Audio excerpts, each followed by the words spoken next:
Welcome to the Tech Egg. Don't get scrambled. Enjoy the video. You start by importing RAW files and applying a neutral camera profile. This preserves highlight and shadow headroom. Once imported, quickly cull using picks and rejects. You want only the keepers. Make sure lens corrections and chromatic aberration removal are enabled now, because optical fixes change exposure and sharpening decisions. This fast triage saves time later and prevents overworking marginal frames, so you can focus editing energy on images that truly deserve attention. Next, you balance exposure and color to neutralize harsh flash. Reduce highlights to recover blown areas, lift shadows for shadow detail, and use exposure for gentle global adjustments.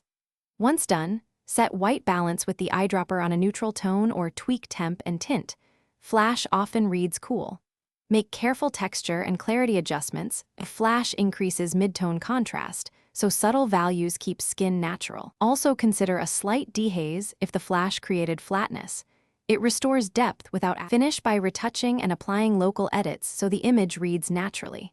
You should remove blemishes with spot removal and use a soft brush for subtle skin smoothing. Keep texture. Then dodge and burn with the adjustment brush to sculpt light, enhance eyes and catch lights to restore life after flash. Export with appropriate output sharpening for the intended medium. If you see flash hotspots or harsh reflections, desaturate highlights locally or clone them out. This solves the most common flash problems.